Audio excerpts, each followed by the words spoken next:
enamuse ajast ma üritan selle teksti võimalikult suure hoida, et ei oleks väga hull. Sa võid sinna nurga peale rohkem istuda, siis äkki näed ka paremini. Et no loodetavasti.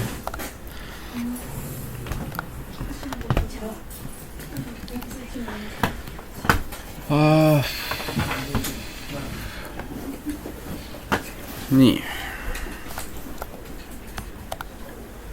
Istuves vist mingi rahva, mis liigub.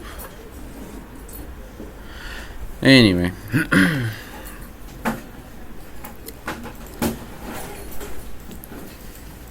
No vähemalt 10 inimest on vist kohal. Et ülejäänud kokku siis 60 huvitatud inimest. Ma väga loodan, et siin väga palju rohkem juurde ei limbu, sest et muidu saab siin õhku otsa. Ja jah.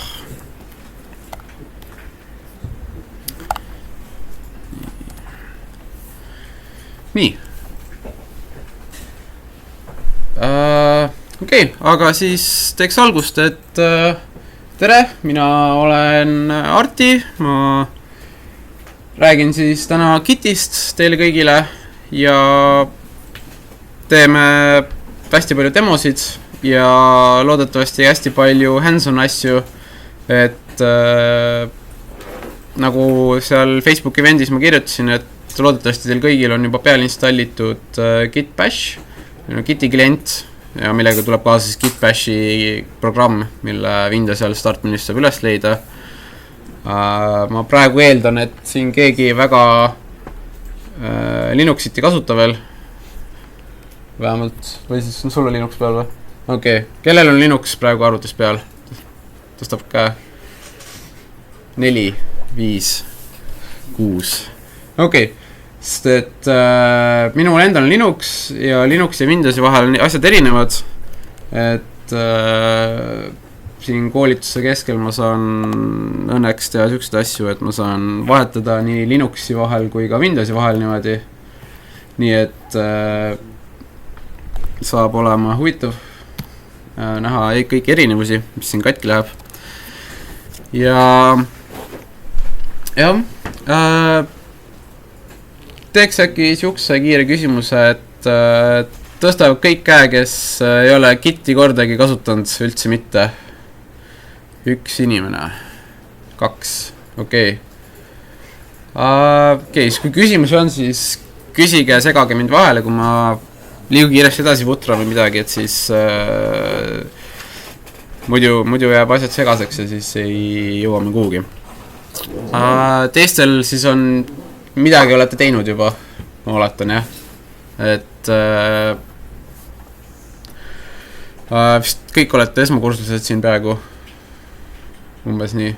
Jah, hästi palju noogutamist. Okei, et siis teil vist kõigil on mingi Pythoni proge-aine peaks olema, kus peate Gitiga üles pushima koodi ja siis mingi mustas kastis käivad automaattestid ja siis tagasi saad teada, kas su kood oli katki või mitte. Et vist on selline kokkupuude enamustel praegu. Just nii, okei, väga hea. Meie teeme rohkem sedapidi, et me ei lükka koodi üles kuhugi musta kasti pihta, mis ütleb jah või ei, et sa oled loll või mitte.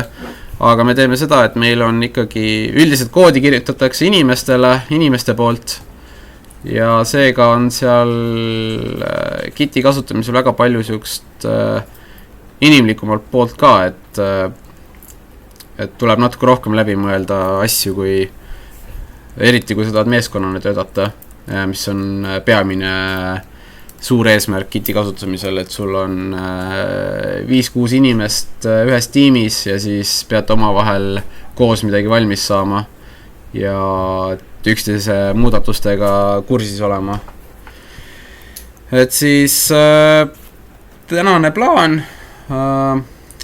vägev, see ka lõpuks uuenes.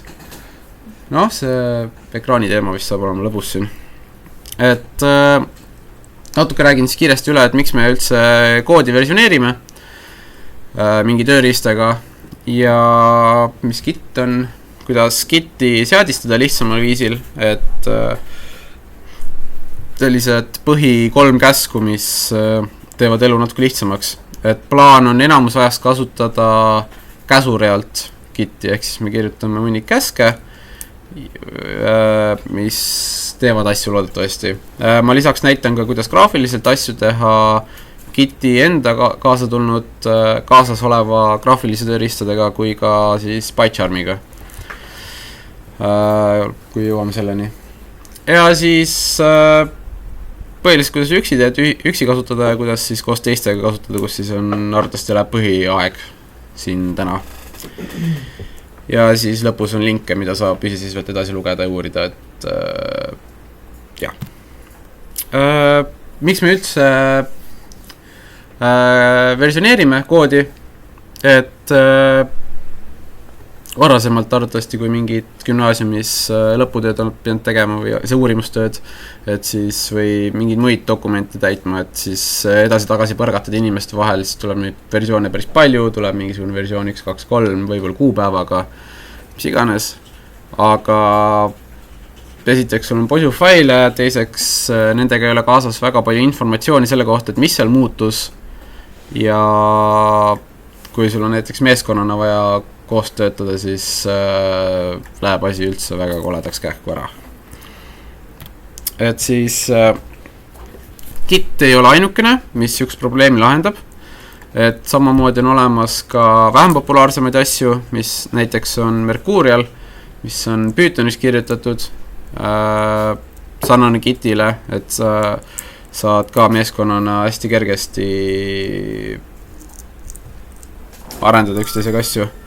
Ja siis on ka vanakooli lahendusi, kus siis, mis erinevad Gitist ja Mercurialist selle poolest, et nagu näiteks Subversion ja Microsofti Team Foundation server, mis teevad siis seda, et kui sa Gitis mingit koodi, Giti repositooriumis muudad, siis sa saad selle muudatuse ajaloo salvestada enda arvutisse ja siis pärast eraldi sünkroniseerida teiste inimestega. Aga need vanakooli lahendused nagu Subversion ja DFS, need eeldavad seda, et sul on kogu aeg internetiühendus olemas ja see internetiühendus võiks olla mõistlikult kiire. Sest muidu iga tegevus, mis sa teed, peab suhtlema serveriga ja see kipub vahest aeglane olema. Aga Git ja Mercurial võimaldavad kohalikus arvutis kõike teha, mis tähendab seda, et kohalikus arvutis on kõik kiire. Üldiselt. Nii, no okei. Sellega vaatame, miks siin aeglane on. Aga Git ise sai alguse sellest, et Linuxi tuumaarendaja, kerneli arendaja Linus Torvalds, kes Linuxi 90. algusest lõi, ta, nagu te teate, Linux on siuke hästi suur ülemaailmne projekt, tuhandete arendajatega ja seal ühiselt arendamine mingite muude meetoditega kipub väga kiiresti käest ära minema. Et algselt esimesed, mis on siis 10 aastat, käis arendus niimoodi, et saadeti e-maili vaheldusel igale arendajale lihtsalt koodi muudatused, et nii diff'e nii-öelda, et muutus see, muutus teine ja siis keegi kuskil liitis need muudatused kokku ja siis saatis liidetud muudatused edasi ja siuke hästi palju meilidel rääkimist ja möllamist. Aga siis selle boonus oli see, et e-maili on samamoodi võimalik, sul on võimalik kõik e-mailid enda arvutisse tõmmata, ta töötab sul ilma internetiühenduseta, kui sul on viitsid konfida seda. Ja aga 2000. alguses tuli siuke programm nagu BitKeeper, mis siis on väga sarnane Gitile, et sa saad oma arvutis kõike teha ja siis pärast sünkroniseerida teiste inimestega oma muudatusi. Aga BitKeeperi probleem oli see, et ta oli suletud tarkvara ja vabavara nagu Linux, selle jaoks kasutamine oli okei. Aga kui sa tahtsid näiteks BitKeeperit oma firmases kasutada, siis sa pidid litsentsitasusid maksma. Ja siis oli seal veel igasuguseid probleeme selle litsentsidega ja lõpuks sellest tuli suht suur jama ja siis Linus Torvalds tegi endale 2-nädalase puhkuse ja ütles, et tema teeb midagi, mis on parem ja tegi ja nüüd on meil Git. Et siis siuke ajalugu. Et Git ise siis on, kuna see on umbes 2 nädalaga on baas arendatud, siis ta on üsna lihtne sisuliselt. Et Giti koduleheküljel on olemas Gitbook, Giti õpik, mis siis üks peatükk ongi sellest, kuidas kirjeldatakse seda sisemust. Aga sisu ongi seal see, et sul on üks punkt Git kaust, mille sees on kõik sinu koodi muudatused, mis on siis hashitud SHA-1 algoritmiga. Ja umbes sellega Giti sisemus piirdub.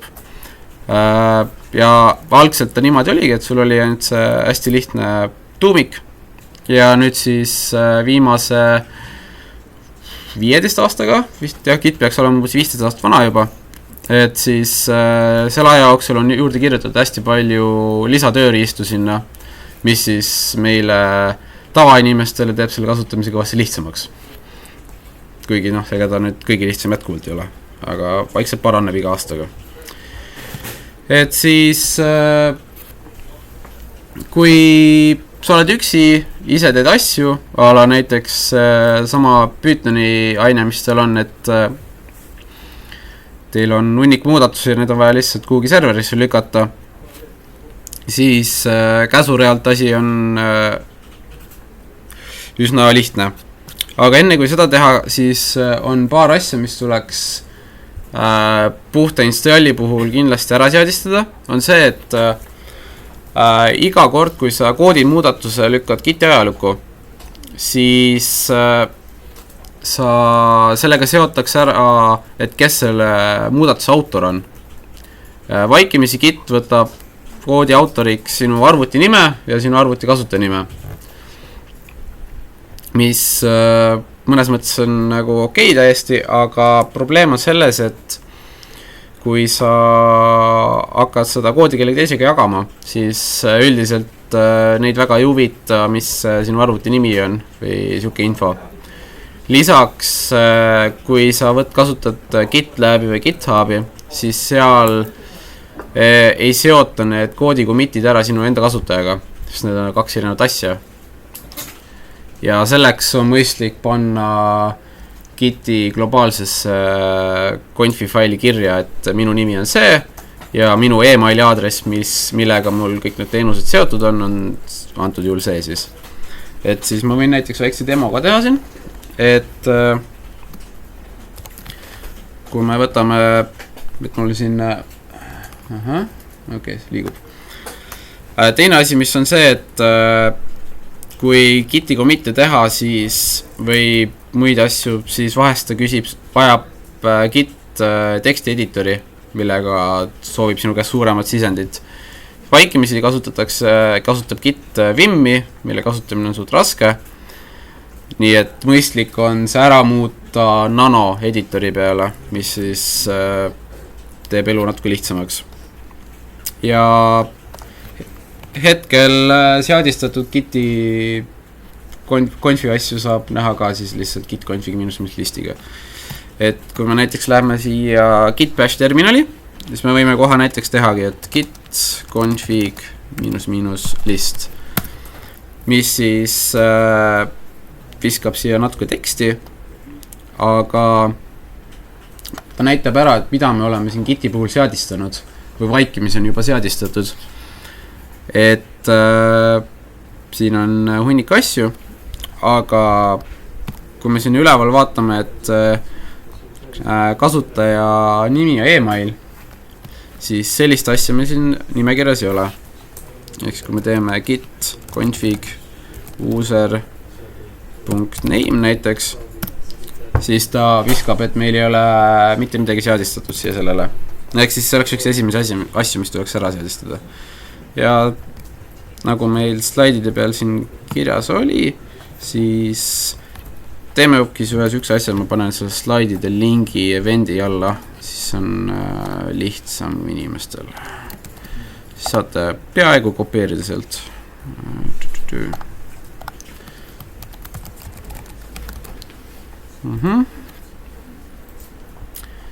Nii, okei.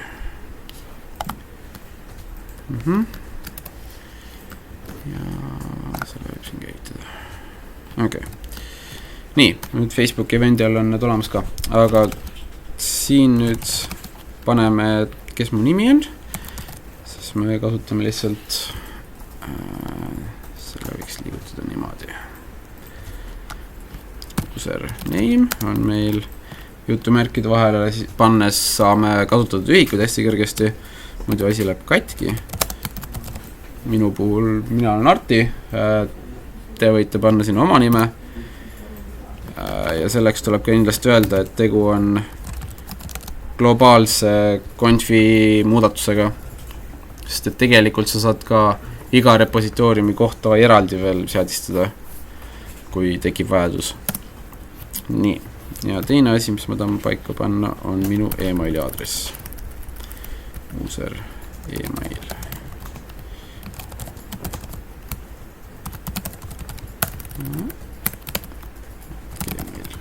Nii. Okei.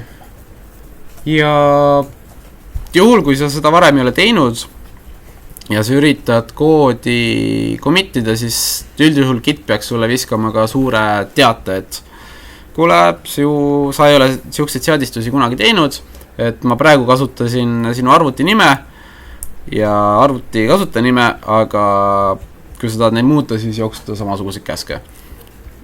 Kui me nüüd näiteks teeme git config -list, siis on täiesti näha siin, et Git nüüd teab ka, mis on minu nimi ja emaili aadress. Vot. Okei. Okei. Teine asi on siis core editor ja nano, millega mis saame Gitile öelda, et palun alati kasuta nano editori. Ma võin seda kohe näidata ka, et git config global core.editor on nano, et siis jah, viimased 3 rida on need muudatused, mis me teinud oleme ja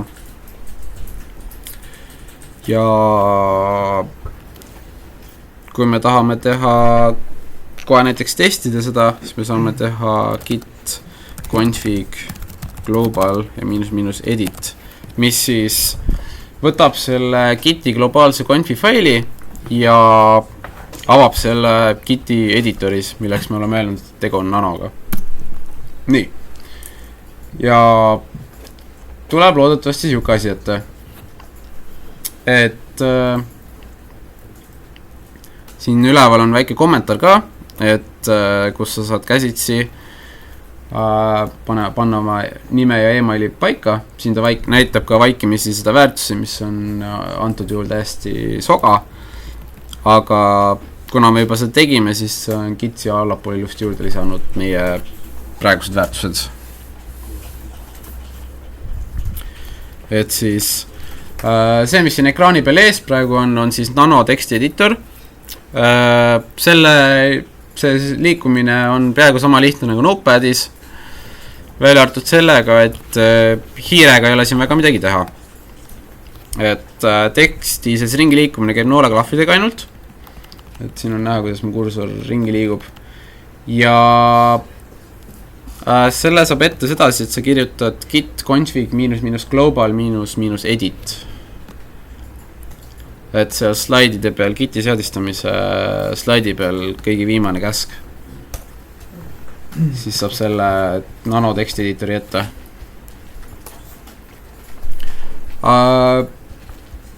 Faili salvestamine ja siit nanost väljumine käib niimoodi, et ekraani all servas on klaviatuuri otseteed ära kirjeldatud. Need võivad olla natuke võõras vormingus, selle võrra, et siin on üles noolekene ja mingi tähemärk.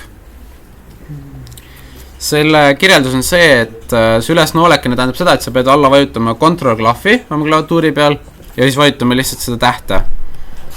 et näiteks üks asi, mida tihti tehakse tekstieditorides on, otsitakse mingisugust lauset või sõna.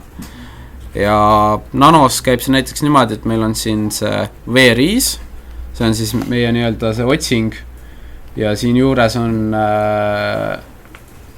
juhis, et me peaksime vajutama Ctrl 2V ja siis saame näiteks otsida siit editor ja siin all näitab uusi asju, mida me saame teha, aga me vajutame lihtsalt Enter ja siis ta automaatselt viskab kursori õige koha peale, mis praegusel juhul oli küll natukene mõttetu, aga kui me paneme uuesti Ctrl 2V, siis ta jättis eelmise meelde, kui me lihtsalt vajutame Enter, siis ta leiab üles selle, kus on antud sõna.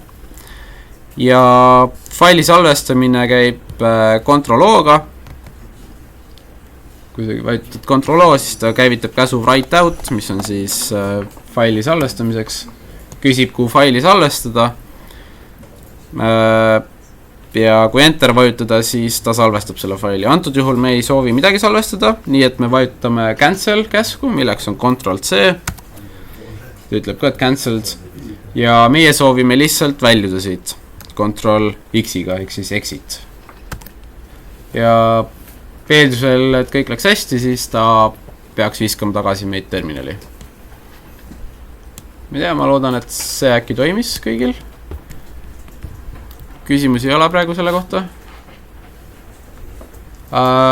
Võin lisaks mainida, et kui ei soovi nanot kasutada, siis selle võib asendada mis iganes tekstieditoriga, et teoorias saab erinevaid valikuid seal kasutada, näiteks Notepad++ või Sublime või Visual Studio Code või erinevaid asju, aga see käib siis arvatavasti käib natuke teistmoodi, sellepärast et need üldjuhul, need teised tekstieditorid ei ole otse terminalis käivitatavad, et ja siis selle kohta saab edasi guugeldada, kui soov on, aga see esialgu käib küll. Nii, ehk siis Giti üksi kasutamine, et siis kui ei ole ühtegi serverit, ei ole teisi inimesi, ei soovi midagi üldse keerulist teha, vaid sooviks nii-öelda infinite undo nuppu endale, siis need paar käsku võiksid sobida väga hästi. Et Giti varamu, koodivaramu või koodirepositooriumi algus saab sellega, et tehakse git init. Kui me oleme siin, läheme näiteks ühte kausta. Kirjutatakse kaks. Et paljud teist terminalis on varasemalt üldse midagi teinud, kes ei ole terminali üldse näppinud. 1, 2, 3 või 4. Okei, siis ma räägin natuke terminalist ka, et enne kui siin asi väga käest ära läheb, et terminalis on hunnikus käske, meil on nii-öelda programm, mida me käivitame, mis on siis esimene sõna siin, ja siis tühikuga selle järgi eraldatud on argumendid, mille me selle järgi saame anda. Argumentidega me saame lihtsalt muuta programmitööd. Põhiliselt kasutame programmi nimega Git terminalis. Teised kasud, mis on väga kasulikud, on CD, change directory, millega siis muudame, kus kaustas me oleme, ja siis me näeme, et siin see viit ka muutus, et näitab, kus kaustas me oleme praegu. Ja kolmas kasulik käsk on ls, mis lihtsalt näitab, mis meil kaustas sees on. Et antud kaustas on veel 2 kausta, kuhu saab siis CD-ga edasi minna. Meie aga teeme nii, et me teeme endal uue testi kausta, mkdir test2, mis siis make directory test2, ja ls näitab, et meil on test2 täiesti olemas siin. Ja kui me läheme sinna sisse, test2, siis kui me teeme siin ls-a, siis ta näitab, et kaust on tühi. et siin on ainult 2 maagilist erilist kausta nimega punkt ja 2 punkti. Need tähendavad seda, et punkt viitab praegusel kaustal, kus me oleme, punkt viitab kaustale, mis on sellest üleval pool, ehk siis kasulik CD kasule. Taola CD punkt viib kausta võrra tagasi ja kui me läheme CD test 2, nii, siis see on kausta sisse tagasi. Nii, selleks, et koodi repositooriumiga peale hakata, siis meil on käsk git init. No, kirjutame selle siia. Samal ajal kui olles siin test 2 kaustas, või mis kausta nimed ise valisite. Just ütleb ka, et tegi tühja giti repositooriumi ja see asub meil punkt git kaustas. Kui me teeme nüüd ls-a, et kuvada kõik asjad, siis me näeme ka, et siin üks kaust juures, aga midagi rohkem, et siin ei ole. Me võime näiteks sinna giti kausta sisse ka minna. Siis näeme, et siin on hunnikus asju. Kui me eelnevalt muutsime globaalset confi faili, siis igal giti repositooriumil .git kaustas on ka oma confi fail, kus siis on võimalik näiteks antud repole öelda, et koodi autor on hoopis keegi teine või emaili aadress on midagi muud, et näiteks sul on seadistatud, et selles kaustas on töökood, sinna koodis commitin ma töö emailiga või siis kooli emailiga ja siis seda saab muuta igatepidi. Lisaks on ka veel paar kausta, et meil on, nagu ma alguses mainisin, siis git on sisemiselt hästi lihtne, et meil on tegelikult siin kõik koodi muudatused asuvad kaustas objects, mis peaks olema praegu tõesti tühi. Jah, ongi, et seal on ainult 2 faili, info ja back, milles ei ole mitte midagi sees. Ja siis SHA-1 teadupärast on siuke pikk ühtede tähtede ja numbrite jada, mis ei ole väga inimloetav. Siis refs kaustas on lihtsalt viited nendele SHA-1 hashidele. Ja see ongi kõik gitist, rohkem seal nagu maagiat ei ole, et ülejäänud tuleb lihtsalt lisakäskudega, mida sa saad seal lisaks teha, et kui me nüüd tagasi läheme lihtsalt oma test 2 kausta, paneme -a, mis meil ei ole siin midagi, me saame teha git status, et näha, et meil ei ole siin mitte midagi huvitavat toimunud veel, mitte ühtegi commit'i pole tehtud, siuke värske värk. Aga tekitame siia ühe mingi faili, näiteks me saame kasutada sama tekstieditori Nono ja kirjutada siia tere.txt. Teeme tere tekstifaili. Okei, seda ma vist siin väga muuta ei saa, et ta valge oleks, aga me saame siia kirjutada tere maailm. Ja selleks, et salvestada, siis siin all on ilus spikker ka, et meil on write out, ehk siis Ctrl-O. Antud juhul me tahame salvestada järelikult. Vajutame lihtsalt enter. Ütleb, et kirjutas ühe rea ja siis saame Ctrl-X-iga väljuda. Muidugi saab teha kohe Ctrl-X, siis ta küsib, kas sa soovid salvestada ja toimib samamoodi. Kui me nüüd teeme git status, siis on näha, et ta näitab ühte faili, millest, et ta teab, et siin on fail, aga ta ei jälgi selle ajalugu. Ehk siis siin on ka kohe soovitus olemas, et git add ja faili nimi lisatakse.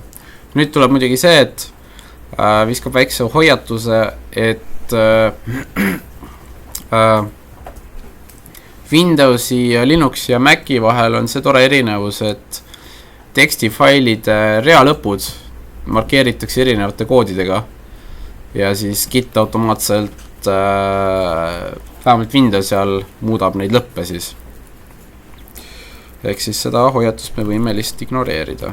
Kui me teeme uuesti git status, siis on näha, et ta nüüd jälgib neid muudatusi, aga need ei ole veel ajalukku salvestatud.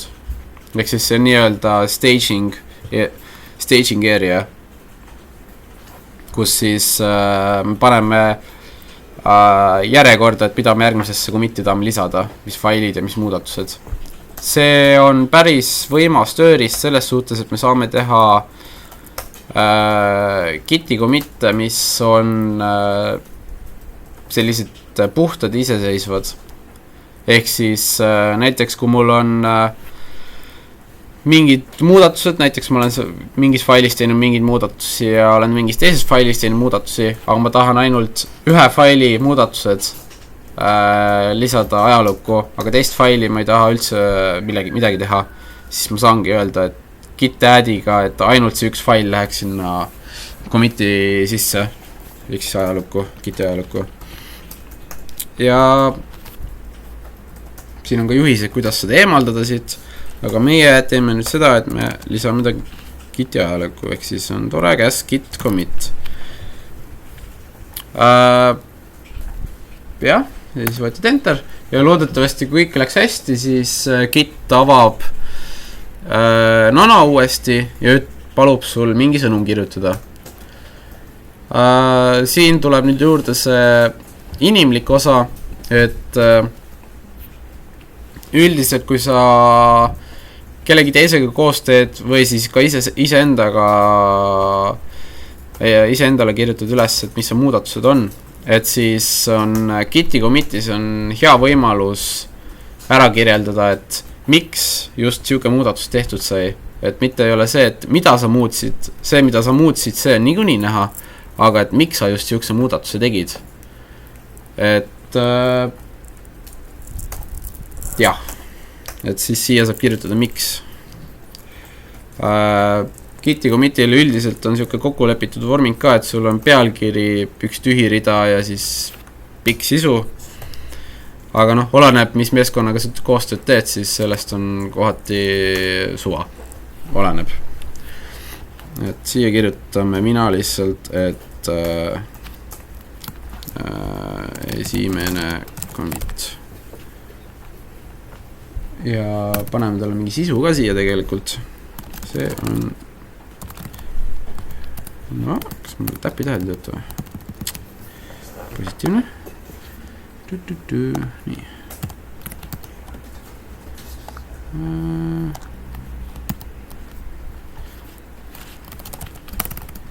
Okei.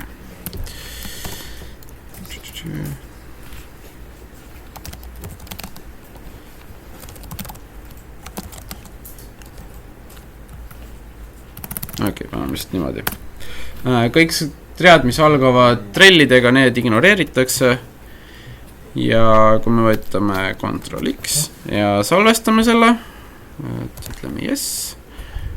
Faili nimi jääb samaks, seda muutma ei pea. Siis ta ütleb ka, et meil on nüüd üks commit lisatud.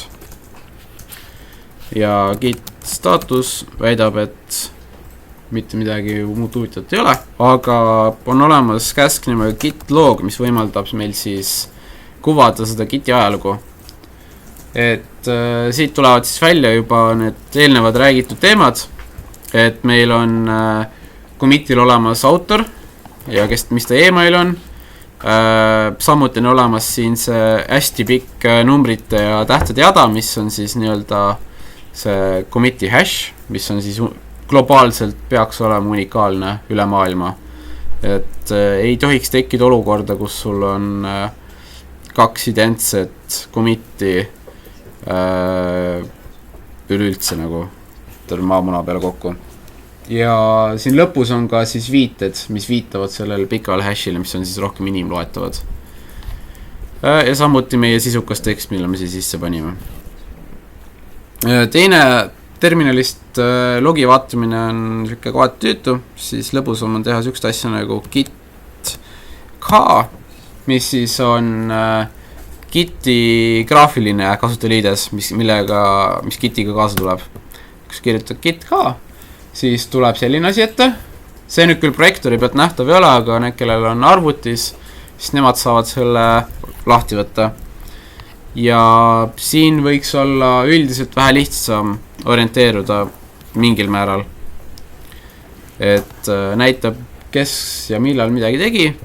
Samuti siit on kerge kohe otsida, et näiteks sa tead, et kuskil sõnumi sees, commiti sõnumi sees on mingi tekst või midagi, et siis sa saad kohe otsida ja samuti on võimalik siis näha ka muudatusi, et siin on all hästi kribult pluss märgiga tehtud tere maailm, et see on, tähendab seda, et on juurde lisatud. Juhul kui selleks, et ma siin natuke kergemiseks teha, siis ma saan teha git log näitab üldist ajalugu, git show annab meile võimaluse kuvada ainult ühte commit'i ja siin commit'i taga on meil inimloetavad viited, ehk siis kui me paneme siia inimloetavana head, siis ta näitab meile seda commit'i, mille viide on head. Ja siin on täpselt sama sisu, mida me seal git ka graafilises liideses nägime. Et commit'i sõnum ja ka siis, et mis see muudatus on selle commit'iga. Samamoodi me võime, kui meil mingisugust ilusat viidet ei ole, siis me võime alati panna selle pika tähtede ja numbrit jada siia ja siis ta annab meile sama tulemuse. Nii. Okei, siin vist sai sellega ühele poole. Teeme ühe muudatuse veel, siis on natuke lõbusam. Et teeme nano tere txt ja paneme siia uus rida lihtsalt. Et teeme ühe muudatuse veel. Siis meil on võimalus juba git logi ja git show'ga liikuda ajaloos edasi ja tagasi. Ja siis on natuke lõbusam. Et salvestame selle. Ja seekord teeme natuke teistmoodi.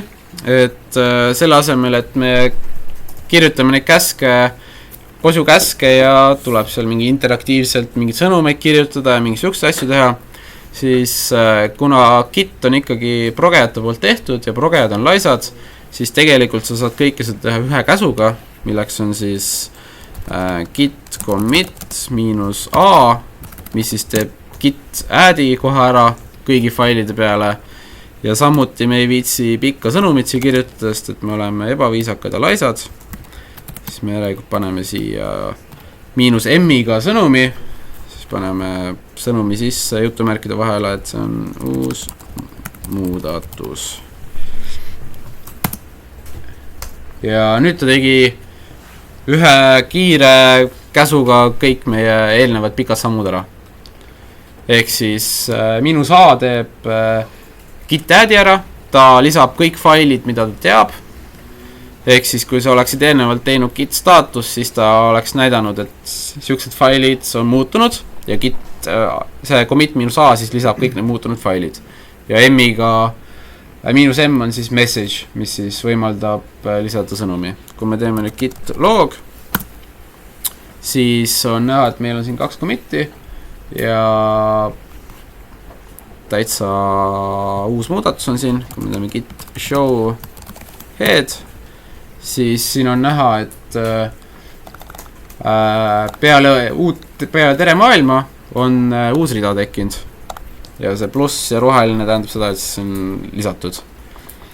Nüüd me seda tahame teha siukest maagiat, et gitil on olemas väga võimas keel commit'ide vahel liikumiseks. Et üks variant on näiteks kasutada siukest märki nagu tilde, mis on siis siuke squiggly märgikene S-klahvi all, loodetavasti, shift ja siis eski ja ühe kõrval seal vasakus nurgas peaks olema tabi kohal, tabi ja eski vahel. Ja kui seda shifti alla hoida, seda nuppu vajutada mõned korrad, siis äkki tekib siuke ussikene sinna nii-öelda. Ma ei tea, loodetavasti see toimis kõigil. Kas keegi ei saanud seda tilde märki siis sinna?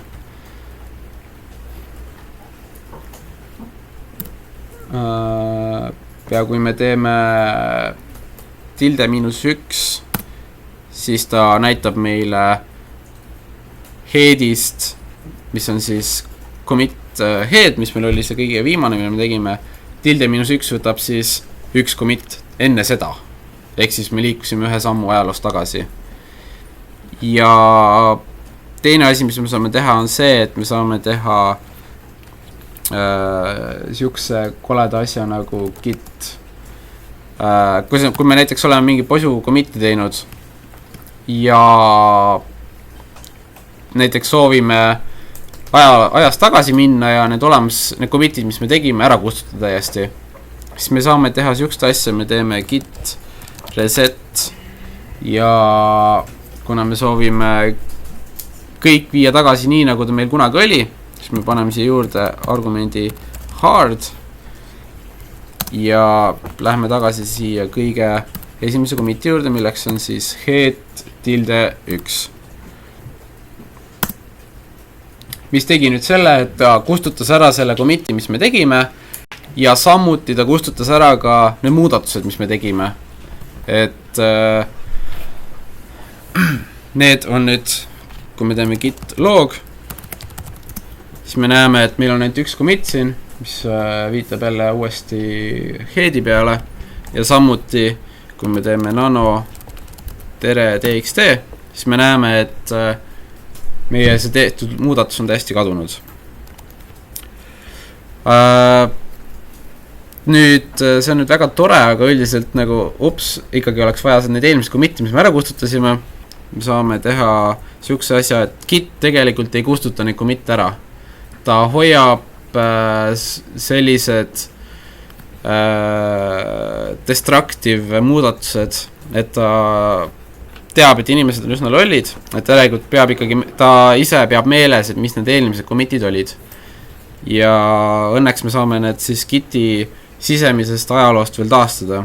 Et gitil peaks olema siuke käsk nagu reflog, mis siis näitab kõiki muudatusi ja olekuid, kus kohas me vahepeal oleme. Ehk siis see on nii-öelda giti enda undo nupp, mille abil on meil võimalik tagasi liikuda erinevad commit'ide asjade vahel.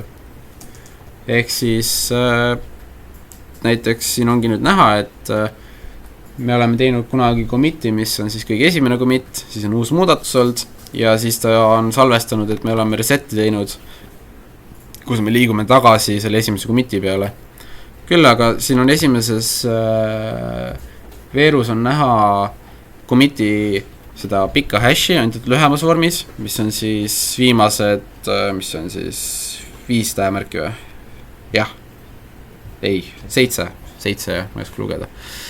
Et siis ehk siis me saame samasugust lollust teha uuesti, ehk siis me saame teha git reset hard, aga selle asemel paneme siia head, me paneme selle hashi siia, mis on siis kopime siit control insert ja shift insert.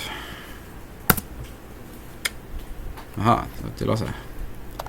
Vist oli niimoodi siis. Control insert. Shift insert. Ei lase ka. No jah, nii palju siis nendest demodest. Olen ka alamkaustas või selles test 2 kaustas. Pigem võiks vist teha sükst asja, et gitil on olemas kaasas töötus või? Jah. Hashi järgi pannes. Ikka töötus või? Jah. Huvitav.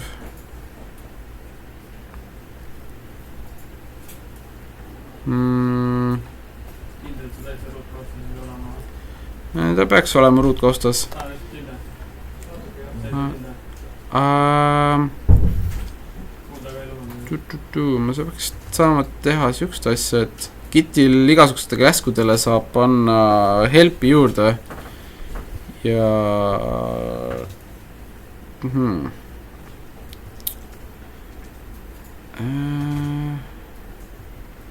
okei, delete expire show. Okei. No teooriast on kuskil alla seal, et kui me paneme siia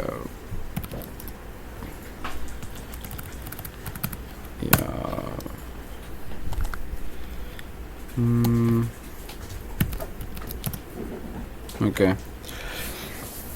Teoorias on seal kuskil alles veel, et seda saab taastada, aga praegu ma jään vastuse võlgu, kuidas see käis, nii et me liigume edasi. Ehk siis tegelikult Git ei lase asju väga kergesti ära kustutada, mingil määral töötab alles. Nii, see selleks, see oli natuke fail, aga jah, seal on hea osa, mida pärast edasi guugeldada. Teeme siukse lõbus asja, et kõik saavad lahti võtta GitHubi ja GitHub ise on siis üks suurimaid teenuspakkujaid Giti repositooriumite hoiustamiseks ja ka võimalik siis avalikult jagada teistega.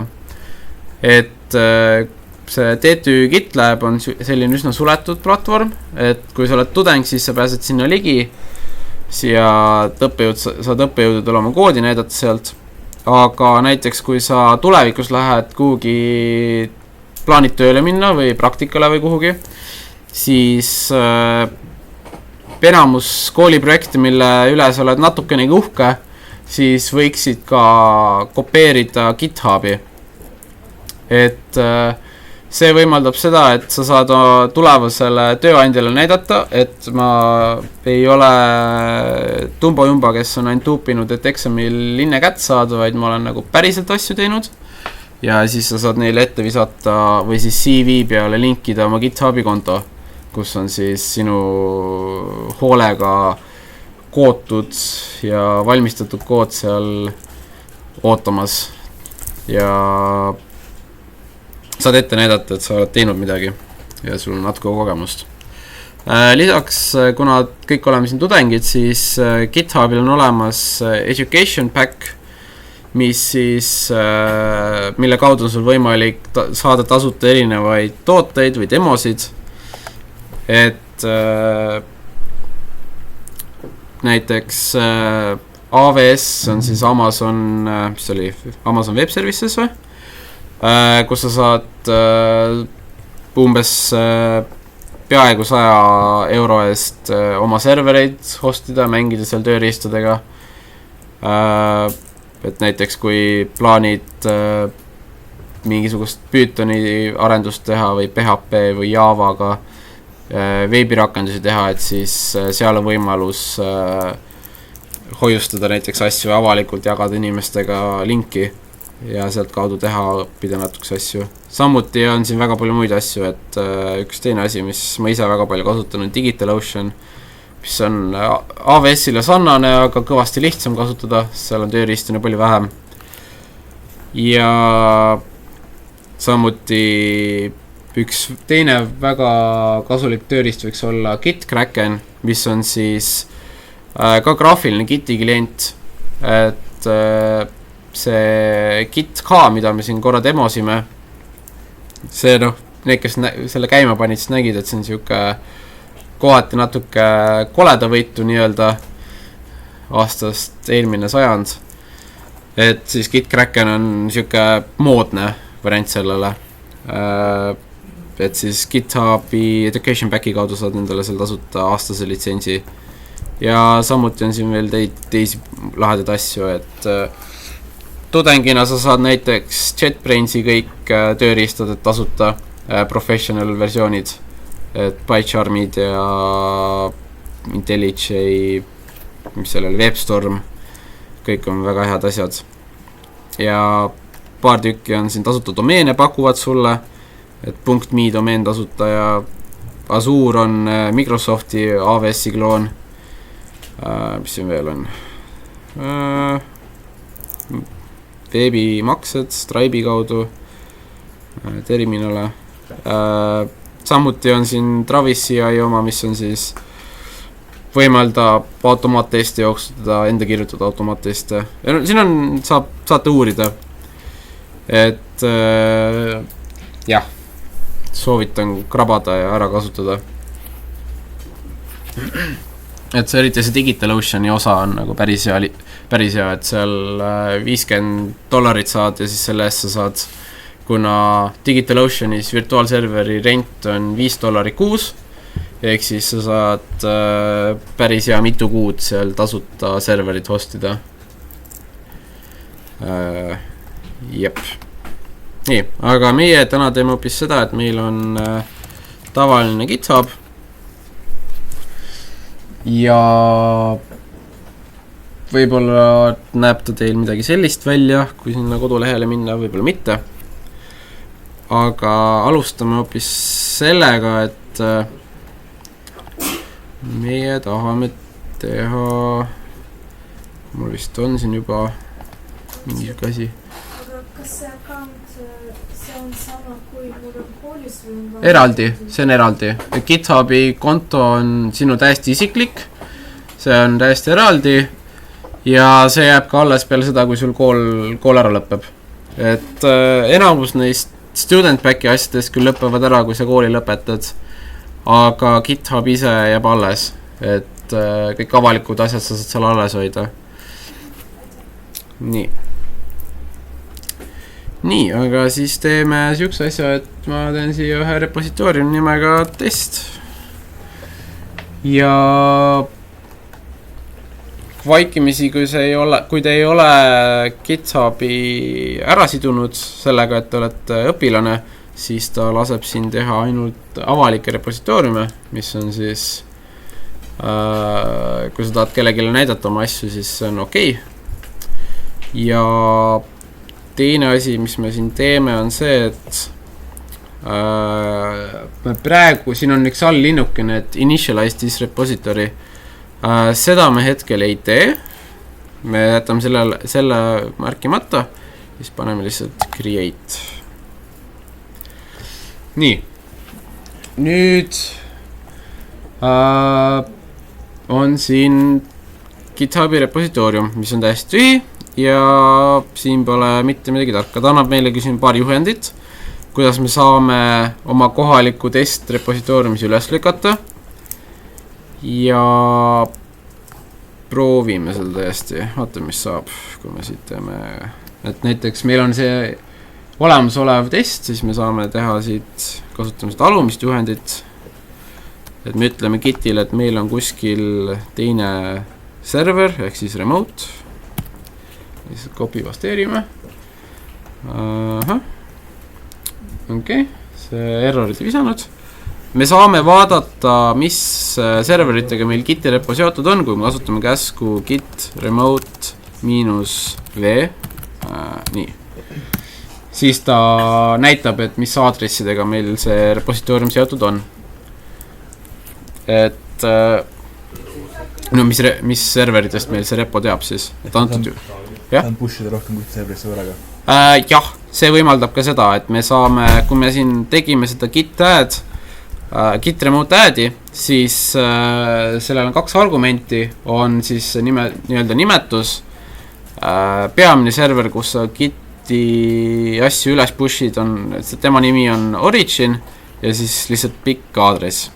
Aga näiteks sa võid siia panna mingi teise nimega, kellegi teise repositooriumi, et näiteks sa saadki teha seda, et sul on näiteks git remote add, ma ei tea, näiteks GitLab, ja siis paned oma GitLabi selle aadressi, kui üles lükata ja siis saadki teha, et git push origin ja git push GitLab või siis git pull, et sa saad nagu üles lükata muudatusi erinevatesse serveritesse ja ka pullida erinevatest serveritest. Et see võimaldab ka, et näiteks kui sa tahad migreerida, liigutada oma koodivaramut GitLabist GitHubi, mis sa kooli jaoks teinud oled, et oled uhke näiteks oma projekti üle, et siis sa saad mitu remote'i lisada ja siis lihtsalt push'ida ümber. Ja viimane käsk teebki seda, et meil on siia alla ja teeme shift insert.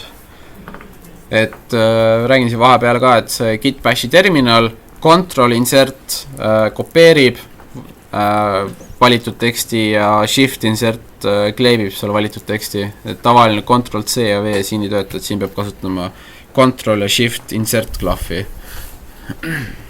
Ja kui me teeme push, siis ta teoorias peaks üritama mind sisse logida GitHubi. Jah, täitsa toimib. Et siin ma saan GitHub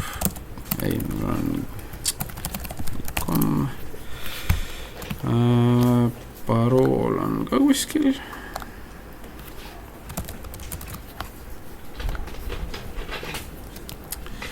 Nii. Okei. Right.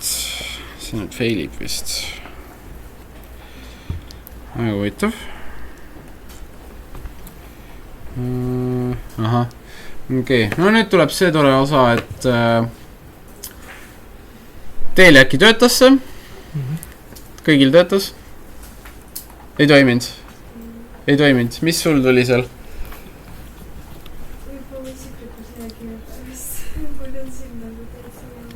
Okei, no siis võime pärast vaadata. Teistel toimis, jah? Okei. Positiivne. Ja siis teine asi, mis loodetavasti toimis, oli see, et kui sellele lehele refreshi teha, siis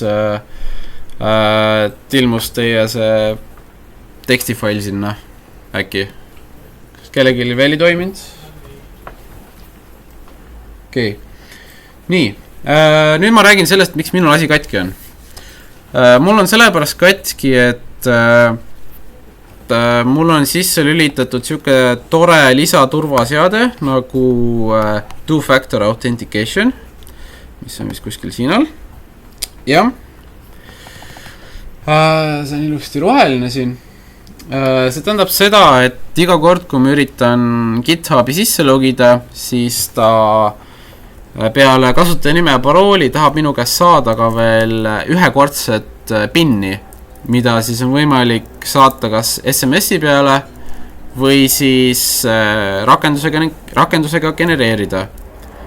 Ma arvan, et paljud teist on võib-olla tähele pannud seda, et kui te oma Gmaili uues arvutis sisse logite, siis telefoni peale tuleb väikene kastikene, kus te peate vajutama, et jah, see olen mina võib-olla. Olete võib-olla näinud. Et see on umbes samamoodi, ainult et selle asemel, et sa paned jah või ei telefonist, siis sa pead telefoni rakendusega genereerima selle PIN-koodi. See on väga hea turvaline, sellepärast, et isegi kui su parool rändama läheb, siis neil ei ole ligi, sinu häkkeril, kes tahab sinu kontole ligi saada, tal ei ole sinu seda telefoni, millega neid ühekordseid pinne genereerida. Aga see lõhub ära ka sisse logimise erinevate teiste rakendustega. Et veebis on hea lihtne, GitHubi arendajad said lisada lihtsalt väikse lisakastikese, kuhu see PIN sisestada. Aga Giti terminali klient ei tea sellest mitte midagi. Mis tähendab seda, et on vaja genereerida unikaalne parool sellele, mis on siis ainult siin ühes arvutis kasutamiseks. Või siis minule isiklikult meeldib siuke variant, et selle asemel üldse mingi kasutajanimede ja paroolidega möllata, kasutame hoopis siukest asja nagu SSH, mis on siis Secure Shell. Ja Secure Shelli ka niimoodi, et me genereerime arvutis võtmed ja me lisame võtmed GitHubi ja siis ta ei küsi meil üldse parooli ja kasutanime ega midagi. Ehk siis proovime seda teha, et lähme teeme ühe uue terminali siin. Ma jätan selle praegu lahti ja ma teen new. Nii. Ja kui me lähme SSH ja et GitHubi kodulehel on ka ilus juhend, kuidas SSH-ga autentida ennast. Et see võimaldabki seda, et me ei pea iga kord parooli ja kasutanime sisestama, kui me tahame pushida või pullida. Kui mingi graafilist liidest nagu PyCharm või asja kasutada, siis üldiselt nemad jätavad parooli meelde sul. Aga siis on jällegi see, et sul on igas arvutis on täpselt sama parool kopeeritud ja niimoodi kipuvad asjad rändama minema. Aga SSH-ga on vähe lihtsam siis individuaalset õigusi anda arvutite baasil. Nii, eks siis asi käib niimoodi, et meil on kõigepealt vaja võtmed genereerida. Selleks on meil käsk SSH- keygen. Nii. Ja kui me lihtsalt enter vajutame, siis ta küsib, et kuhu me soovime selle faili salvestada. Vaikimise asukoht on täiesti okei, nüüd vajutame enter. Parooli me peale hetkel ei pane, nii et me vajutame ka enter ja uuesti enter. Ja siis lõppu tuleb mingi siuke tore klaust nii-öelda. Või noh, siuke väike pildikene, mis siis peaks visualiseerima seda võtit, mis tehti. Võtmed asuvad meil, nagu siin üleval pool kirjas oli, siin kodukaustas, et see getas users sinu kasutaja.ssa.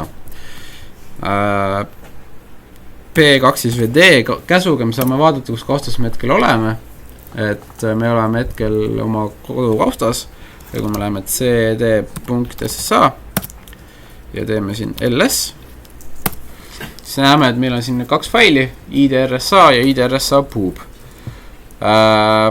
Tavaline IDRSA on privaatvõti. Teoorias enamus teil peaks olema kuskil mingi krüptograafia aine mingis hetkes kursuse peal. Loodetavasti, kus räägitakse täpsemalt.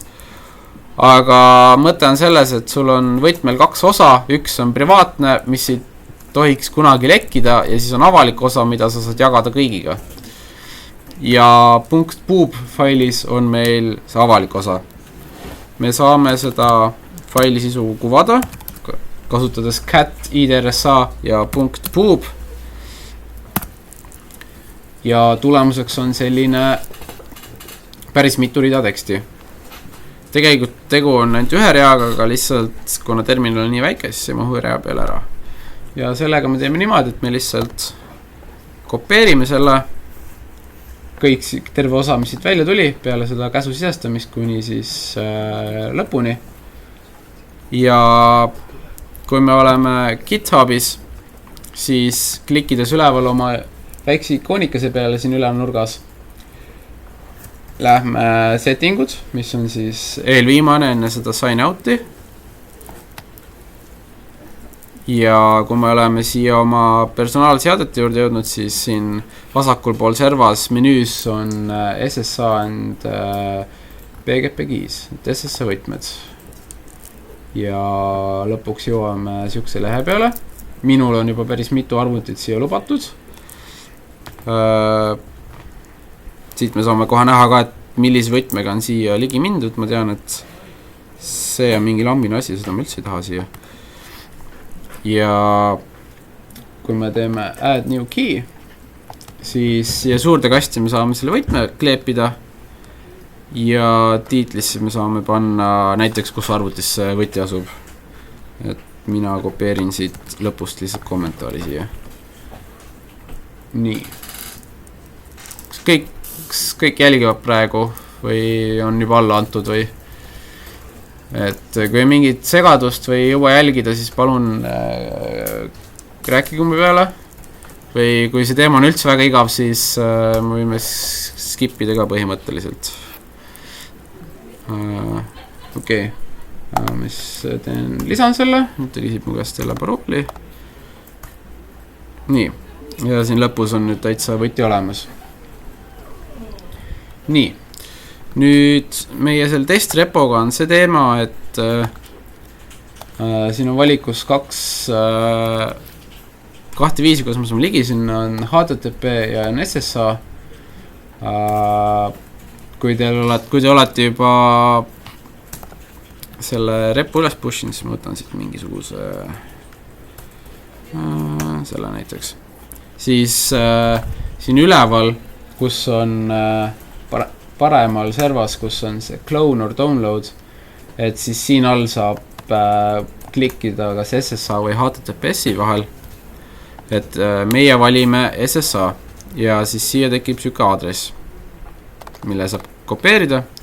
Mina kopeerin ta siit ja selleks, et nüüd ära muuta, et git pushimisel kasutatakse SSA võtit meie GitHubi kasutajanime ja parooli asemel, siis me peame seda tegema, et me lähme siia teise terminali tagasi. Kui me teeme git remote -v, ma kirjutaks siia -v ka, siis praegu on näha, et siin on HTTPS kasutusel. Meie peame selle ära muutma, kasutas käsku git remote set url ja nüüd on meil nimi, mis on siis origin ja aadress on see, mille me kopeerisime ja ma ei kopeerinud. Nüüd tuli. Mis siis teeb seda, et ta asendab selle HTTPS aadressi ära lihtsalt SSA aadressiga. Okei. Ja teoorias, kui nüüd teha git push, siis ta ütleb, et meil on see puudu, eks meil on vaja teha, ma arvan, et see oli vist minu upsakas, origin master. Jah, nüüd ta küsib, kas ma usaldan GitHubi serverit. Ma panen yes. Ja nüüd töötas lõpuks minul ka. Nii. Nüüd on tore. Muudatused on siin olemas ja samuti saab ka siit ülevalt commiti ajalugu näha. Et jah. Okei. Nüüd edasi minnes siia selle poole. Et git pushi me tegime ära, me saame teha ka seda, et GitHubis endas ja minu teada GitLabis on võimalik kõiki faile muuta otse veebist ka. Et kui sa oleme siin koduekraani peal, kus ei ole toimuvaga midagi, aga näeme oma tere faili, vajutame selle peale ja siis siin on väikene pliiatsi ikoonikene, kus on siis võimalik teha edit this file. Siia teeme nüüd ühe muudatuse, midagi muud ja teeme, et me lihtsalt commitime selle. Nii. Ja nüüd on mul siin fail, mille sisu on midagi muud ja samuti me näeme, et meil on siin nüüd 2 committi, kui me klikime siin üleval tabi peal committide peale. Küll aga pole muutunud veel siin arvutis olev Giti repositoorium. Et kui me teeme siin git log, siis me näeme, et siin on ainult 1 commit ja kõik. Nüüd tulebki see, et meil on vaja teha git pull, mis siis võimaldab serveris olevad muudatused tõmmata mulle. Nii.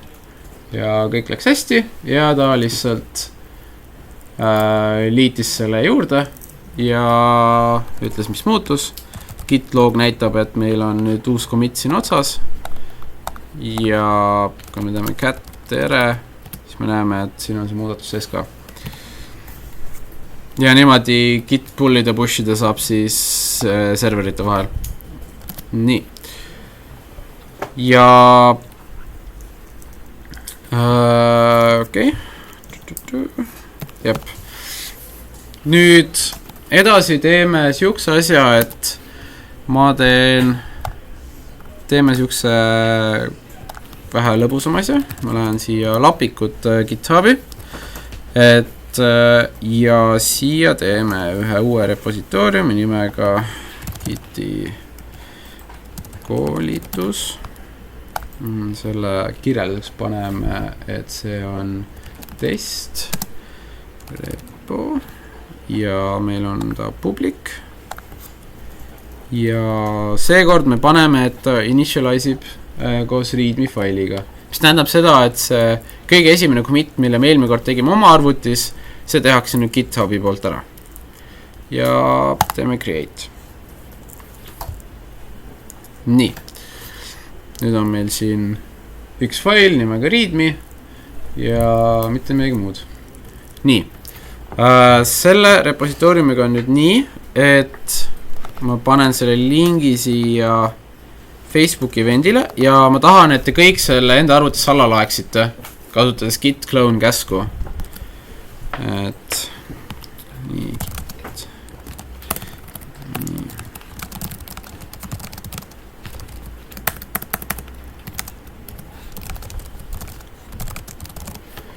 nii, okei. Et seal selle oli ikka Giti koolitus, jah, okei. Et seal event'i all nüüd võiks olla see link, kuhu te jõuate selle sama lehe peale ja siis seda muutuma ei taha ja teeme nii, et mina kloonin selle alla. Selleks me lähme kuhugi puhtasse kausta ja kasutame käsku nimega git clone. Ja kas kõik jõudsid sinna GitHubi lehe peale juba? Et kas kõigil on siuke leht ees, kes kaasa teevad? Okei. Et siin see rohelise nupu peal paremal pool on siis võimalik teha git clone ja kopeerid selle aadressi siit ja siis siin Giti terminalis me oleme praegu oma vanast test 2 kaustast väljas. Me oleme lihtsalt kaustas, kus on meil muud Giti repod ja siin me teeme lihtsalt git clone ja siis kõigi viimaseks argumendiks mitte ei lähe see, vaid ikka aadressid. Nii, shift, insert, võt nii. Ja loodetavasti teeb klooni meil. Ja, okei. Nüüd lähme siin, ja teoorias peaks olema meil ls käsuga, peaks näha olema, et meil on uus kaust siia tekkinud. Et git clone eeldab, et sul enda arvutis ei ole mitte midagi veel olemas, et sa teeb uue kausta, mis on siis selle repositooriumi nimega ja sinna sisse siis teeb koopia kõigest, mis meil on seal Gitis. Me läheme sinna kausta sisse. Me näeme, et meil on siin see readme file ja Git loong ise näitab, et meil on siin minu poolt tehtud üks commit, olgugi et see on GitHubis tehtud. Nii. Nüüd tahaksin ma teha niimoodi, et iga üks, kes siin nüüd osaleb, teeb oma nimelise faili siia. Et teeme nano ja näiteks ma panen siia enda nime, arti ja paneme, et see laiendan txt. Et iga üks paneb oma nimega tekstifaili teeb siia. Mina panin siia nano tühik arti txt ja siia kirjutame nüüd, et tere koolitus näiteks või mida iganes toredat.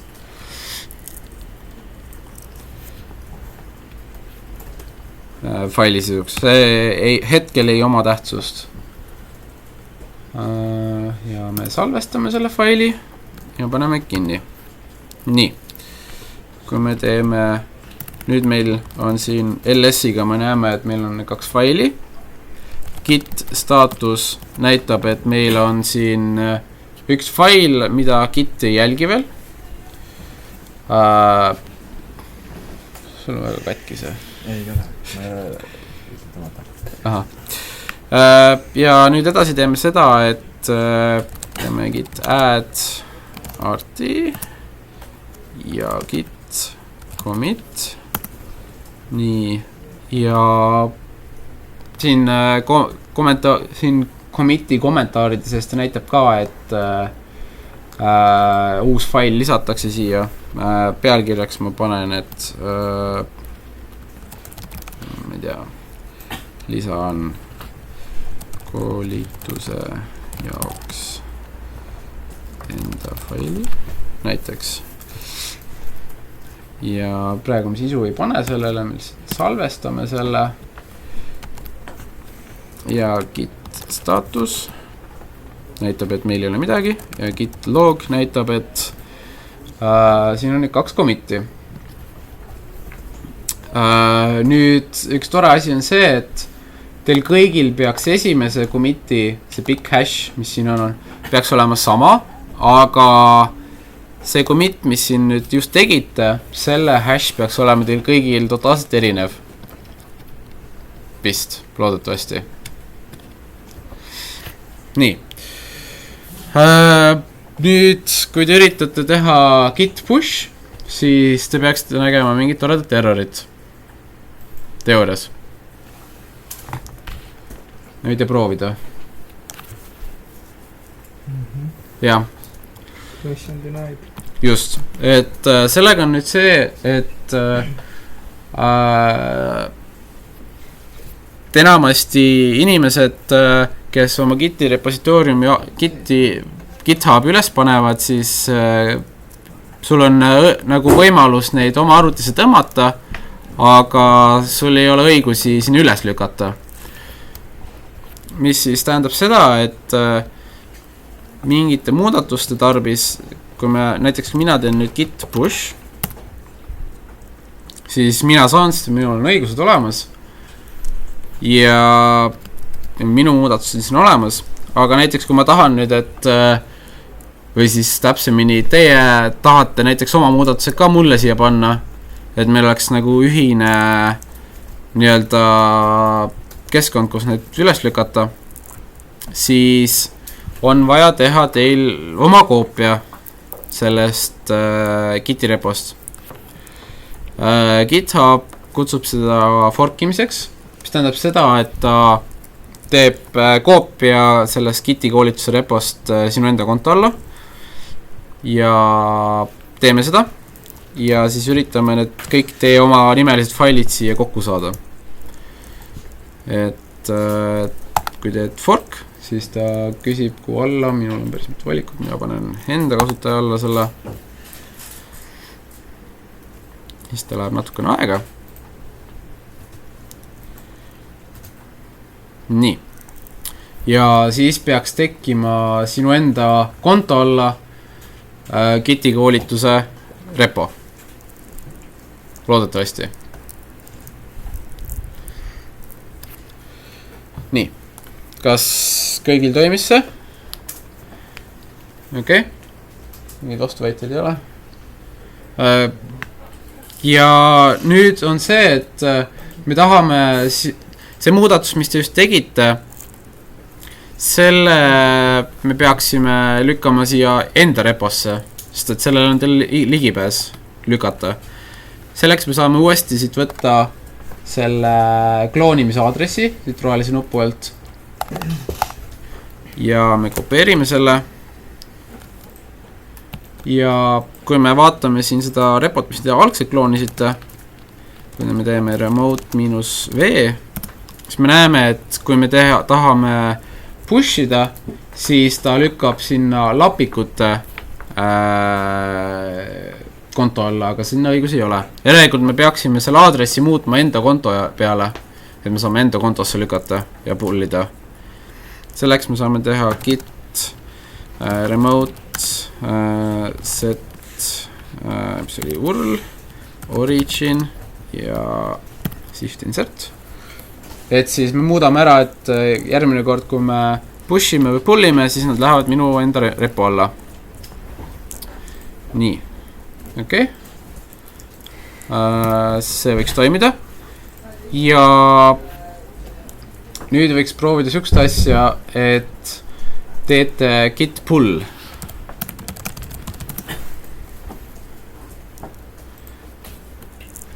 Teoorias ta võiks öelda, et ta mergeb midagi. Äkki? Kas see õnnestus vist on ju automaatselt hetkel?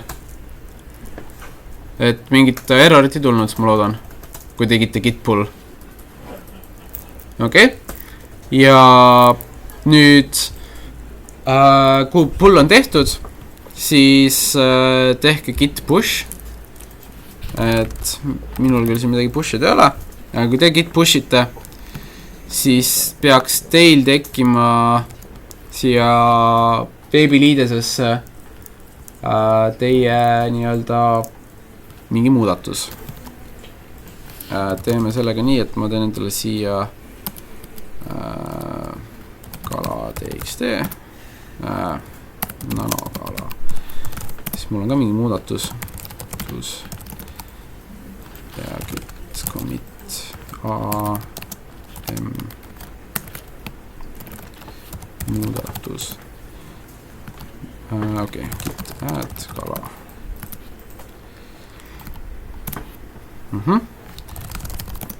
Okei. Nüüd on mul ka midagi siin muuta. Jah. Okei. Jah, nüüd tekkis mulle ka siia, aga teil kõigil peaks erinevad failid siin nüüd olema muidugi. Ja mõte on nüüd see, et siin üleval on väike nupukene New Pull Request, mille abil on, kui sellele klikite, siin GitHubi veebiliideses, siis saate, siis tuleb siuke vaade ette, mis näitab, et mis muudatusi te tahate mulle pakkuda. Ja vaikimisi siin midagi muutma ei pea väga, pidame lihtsalt create. Pealkirja võiks ilusa panna.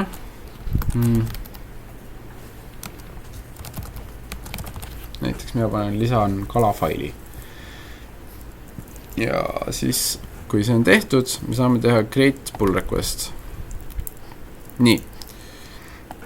Okei. Nagu näha, siis on juba siin usinasti päris mitu inimest teinud pull request'e. Ja nüüd mina kui selle nii-öelda projekti master või autor, ma saan siis teha niimoodi, et ma saan need ükshaaval läbi vaadata. Et siin on Oskar Usenpai. Okei. Kõik huvitavad kasutajanimed. Aga ma näen, et mis muudatusi te teinud olete. Samuti jah, üks asi, mis siin nüüd on, et seda kõike sai tegelikult ilma terminalitega teha. Ja näiteks ma saan, kui mulle näiteks midagi ei meeldi, siis ma saan siia kommentaari panna.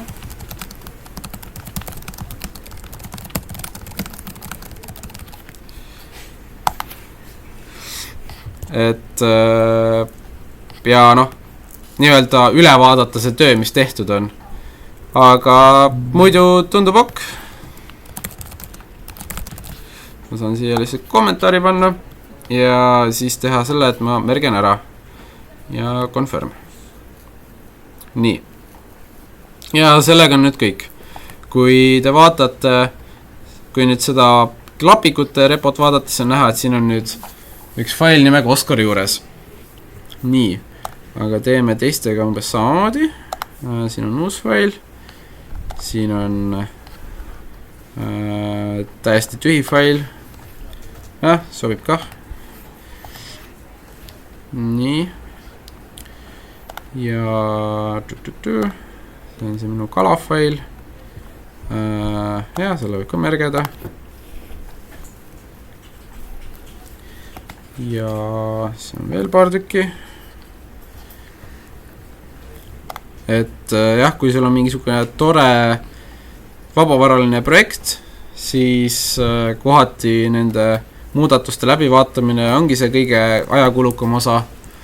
Et kuskil tööl, kui sa oled meeskonnana, pead seal mingeid asju tegema, siis on samamoodi mingi code review, mis siis on see, et tehakse ka pull request'e ja siis keegi teine pannab sinna heaks kiidu, et kas see on nagu okei või peaks muutma või mingeid muid asju. Okei, märgime siin need kõik ära, praegu tundub okei kõik. Nii, ja siis on veel üks. Ja märge. Nii, nüüd on väga tore. Kui me läheme siia originaalreposse, siis on posu asju, aga need on siin originaalrepos ja väga tore oleks need kõik muudatused oma arvutisse ka saada ju. Selleks me saame näiteks niimoodi teha, et me nüüd kopeerime siit selle aadressi uuesti selle lapikute konto all oleva kloonimise aadressi siin selle rohelise nupuga. Ja nagu siin eelnevalt sai juba mainitud, vihjatud, et git remote käsu alla me saame lisada mitu serverit või mitu erinevat repositooriumit. Mida me siis nüüd saame ka teha näiteks, et me lisame selle lapikute repo eraldi nimega, mis võimaldab meil siis pullida sealt endale uued muudatused sisse, aga muudatused lükata enda repositooriumisse ja siis sealt kaudu teha GitHubi pull request jälle näiteks. Okei, aga siis teeme git remote, see on siis add, klapikut repo nimeks paneme upstream, mis on nii-öelda enam-vähem standardnimetus sellele nii-öelda kuldsele kesksource'ile, mis siis on see tõde, mis peaks olema nii-öelda kõige õigem kood. Ja kui me teeme git pull, aga anname argumendiks, et me tahame pullida upstreamist stream, siis ta teeb git pull ja okei, ta ütleb, et meil on branch ka puudu, me tahame upstreami master'ist tõmmata. Et jah, ja nüüd ta töötas. Et kui me teeme git pull upstream master, siis peaks teie enda arvutis olema nüüd kõik need failid, mis siin nüüd tehti, kõik need muudatused. Ja kui teha lihtsalt git push, siis need muudatused peaksid jõudma ka sinu enda konto alla GitHubis, mis on siis kuskil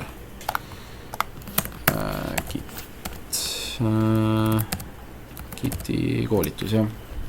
Jah, et siis sinu enda konto all peaks olema need kõik muudatused. Ja samuti ta ütleb, et sinu kontol olevad muudatused on täpselt samad, mis on lapikute konto all. Nii. Aga põhimõtteliselt see on niimoodi, kuidas meeskonnas asi käib. Umbes. Mingid variatsioonid on, et võivad olla sellised variatsioonid, et kõigil on ligipääs ühele samale repole, kõik saavad pushida, mis tähendab seda, et siis lihtsalt sa pead pullima ja siis pushima, et ja ei ole eraldi aadressi vaja kust pushida või see kust pullida, aga üldiselt on ikkagi sarnane selline workflow siis, et koodi vaadatakse üle ja tehakse muudatused. Et juhul, kui teil nüüd tekivad siin koolis grupitööd, siis üks mõistlik asi on see, et kui te pushite üles koodi, siis pushige üles koodi, mis töötab. Et näiteks enne magama minekut, kui te ühises repos teete asju ja pushite üles enne magama minekut katkist koodi ja siis teine meeskonna liige hommiku avastab, et kõik on katki millegi pärast, siis ei ole eriti hea tunne. Et pigem kas siis paned need katkised asjad oma repositooriumisse, et hoiad eraldi või siis lihtsalt commit'id, aga ei pushi üles. Üks osa, mida ma ei näidanud siin, on branchimine, mida vist võiks näidata, aga kell on juba, palju siin on juba, et 1,5 tundi olen jahunud siin juba, et jah. Nii et seal slaidide lõpus on natukene linke. Kõige kasulikum info on Giti raamatus, et ta nõu peab lugema, aga tegelikult see Giti raamat räägib väga täpselt ja väga põhjalikult ära kõik toredad asjad, mis Gitiga teha saab. Et teema, millest ma siin nüüd väga pikalt ei rääkinud, on siis see branchimise osa, mis võimaldab seda teha, et selle asemel, et meil on nüüd erinevad serverid, tegelikult Gitis on see, et igas arvutis on sul full täiskoopia kõigest, tervest ajaloost ja sul on võimalik siis seal ajaloo commit'ide vahel nii-öelda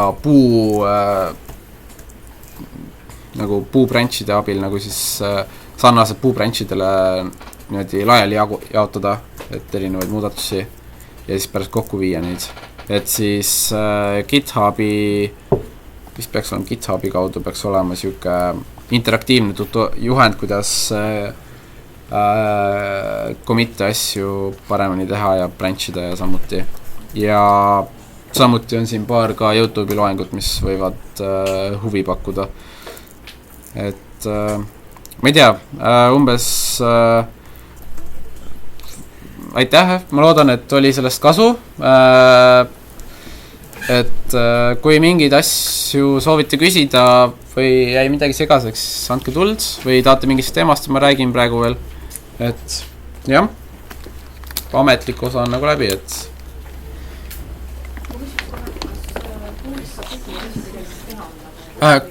räägi? Oota, ma ei kuulnud algust. Graafilises liideses. Jaa, saab. Et Gitil tuleb kaasa see Git K, mida ma siin juba korra näitasin.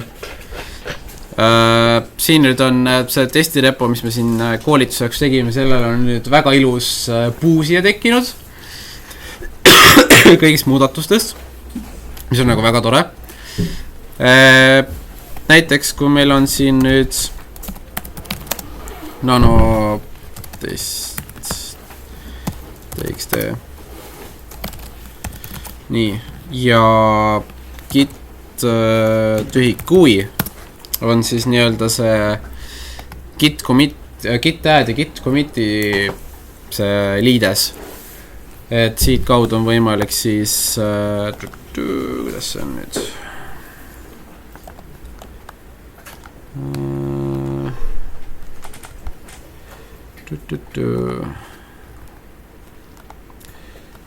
right. Okay. Untracked, okay. No jah, selles suhtes, et see on niisugune arhailine, et ongi see Git Kraken. Teine asi, mida ma teid tahtsin näidata, on selle sama PyCharmiga tegelikult. Et seal käib asi natuke teistmoodi. Me nüüd teeme open, ta on meil ei tea, kuidas see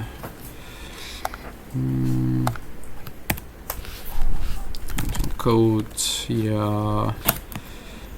siis Giti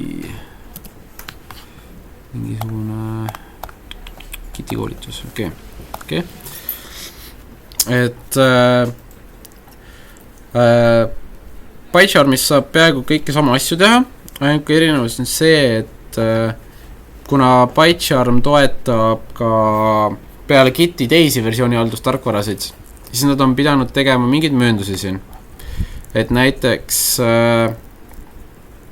kui me võtame lahti siit alt nurgast version control ja siis on selle asemel, et meil on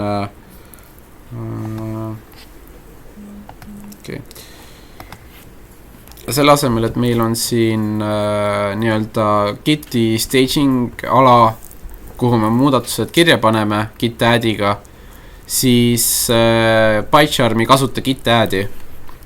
Ehk siis meil on siin nii-öelda change listid, mida me saame mingil määral on siin nagu seda funktsionaalsust kõvasti rohkem, aga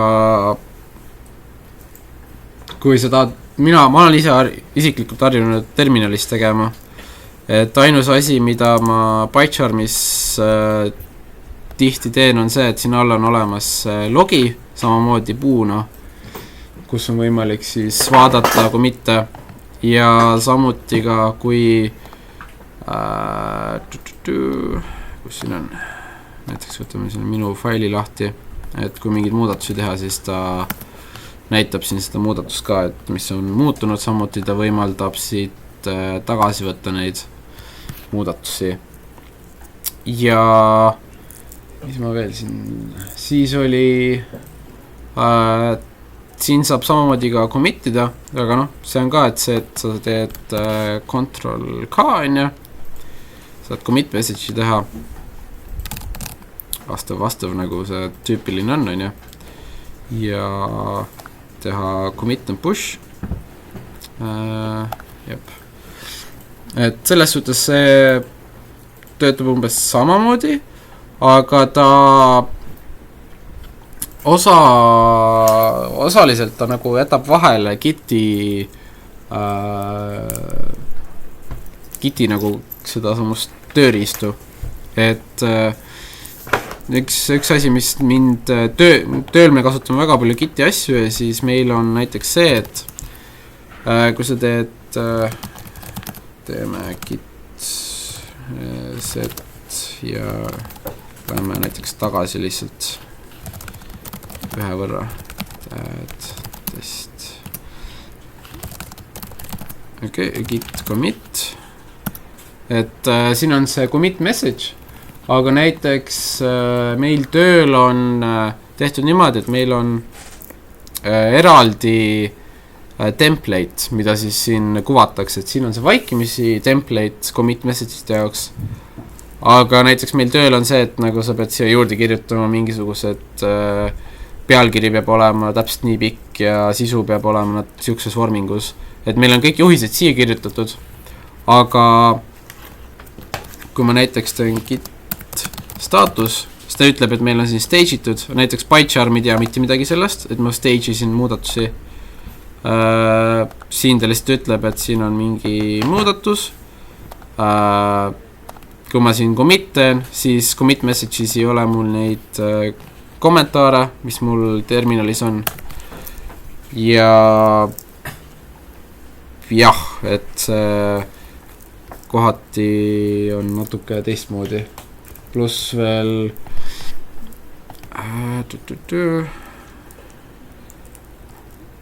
siin on Giti jaoks on eraldi veel muudatused. Siin on mingid asjad on võib-olla natuke lihtsamad, aga samas ongi see, et siis kui sa oled selle graafilise liidesega ära harjunud ja siis sa lähed kuhugi mujale tööle, kus sa pead Visual Studioga asju tegema, siis seal käib asi hoopis teistmoodi. Või siis sa teed terminalis, mis on nagu igas süsteemis vahet pole, mis editori või idega sa teed, et on nagu sarnane. Et jah, kui võimalik, siis mitte kasutada, mingid mugavad asjad on, et ala see sama vaatame, mis muudatused siin on, et ja teoorias siin kuskil vist peaks saama vaadata ka nii, jah, et ta näitab siin saad diffi ka vaadata, et mis muutunud on. Et niisugused asjad on natuke mugavamad.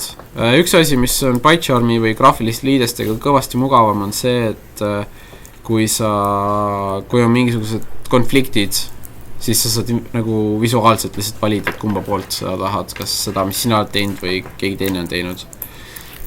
Et see toimub ka automaatselt siin PyCharmis. Aga jah, enamus ajast mina isiklikult soovitaks terminalis teha, et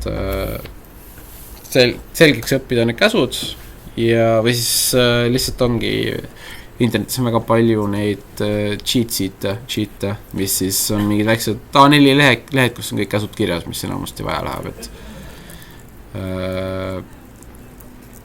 pluss üldiselt kipub olema see, et sa kirjutad klaviatuuri peal kiiremini, kui sa jõuad hiirega nuppe taga ajada. Et see muidugi oleneb inimesest, aga üldiselt see kipub tõsi olema, et kirjutatakse kiiremini, kui hiirega jõutakse klikkida. Ja, et efektiivsust taga ajada on päris okei. Või ma ei tea, kas see vastas su küsimusele või kas sa soovisid midagi täpsemalt teada? Ja Visual Studio on samamoodi, et Visual Studio ise toetab ka Giti. Neil on peale Giti on ka Team Foundationi serveri tugi vist jätkuvalt. Aga Visual Studio peab olla tükk aega kasutanud. Et ma tean, et neil vist 2015 aasta versioonis tuli, nii et see vist peaks päris okei nüüd juba olema ka. Et seal on samamoodi kuskil all nurgas on väikene Giti märk, kus saab siis teha asju. Jah. Okay. Kas kellelgi on veel mingeid küsimusi?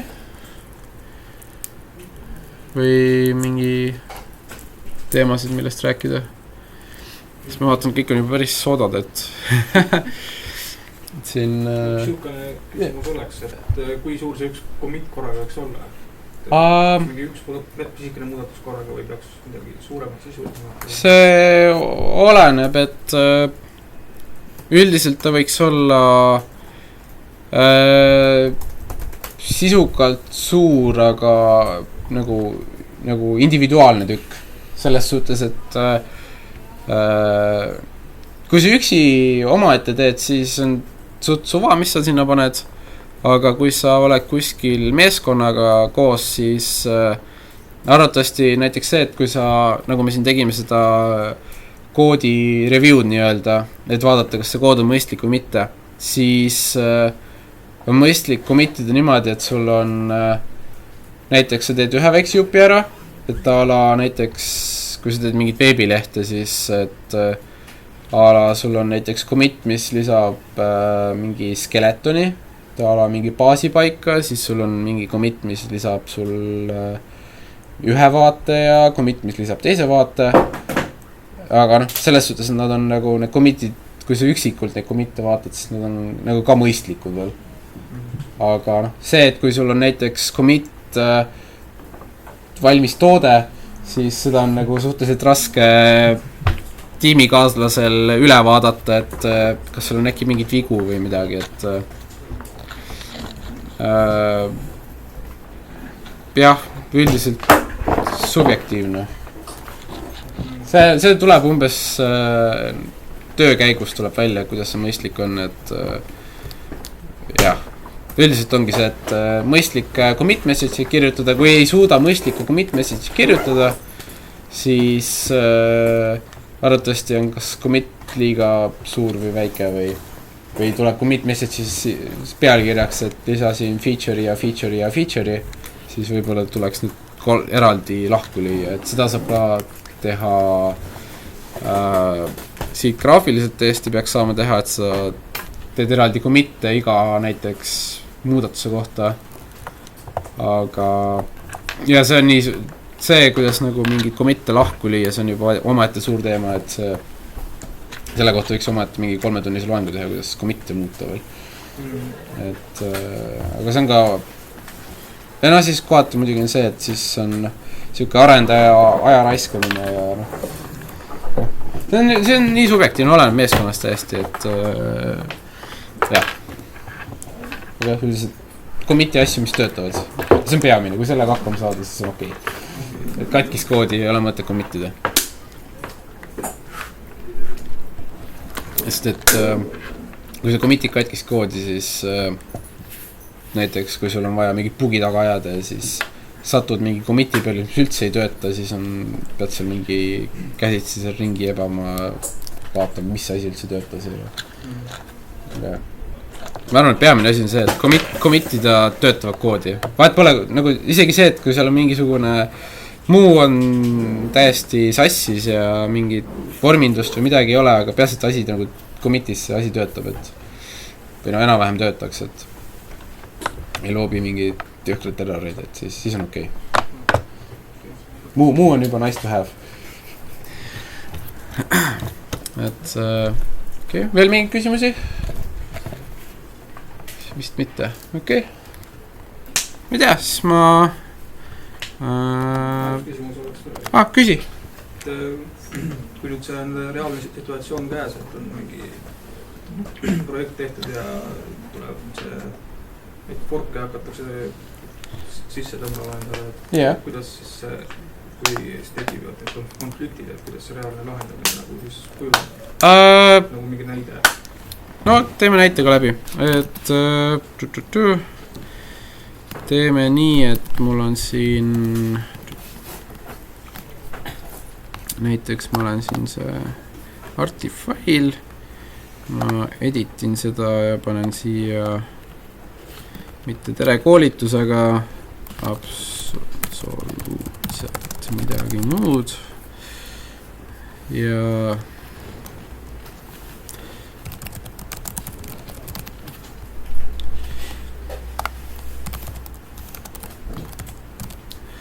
nii. Okei. Ja siis ma olen siuke tubli inimene ja teeme seda siis juba lõbusamalt ja teeme seda siin PyCharmis. Okei. Tööle läheb. See Windows jookseb hoopis teises arvutis üle võrgu. Et sellepärast see siuke aeglane on. Mul endal arvutis Windows ei ole üldsegi. See on lihtsalt remote desktop.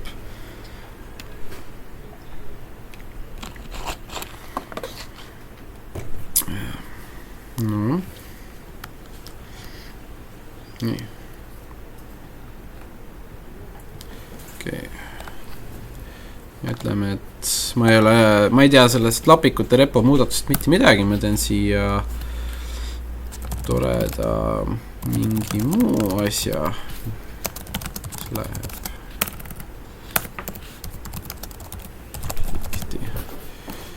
nii ja selle lisame selle commitime ära, selle ühe faili commit ja kui me näiteks nüüd võtame uuesti terminali lahti ja git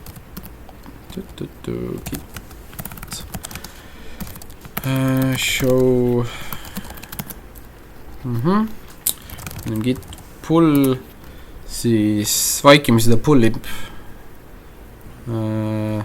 jah, sealt ta pullib veel, sest mul on seal veel mingid muudatused, aga sellega on okei, et sellega ta sai hakkama automaatselt ja ma teen git pull upstream master, mis on siis lapikute repo, kus on konflikt sees minu omaga.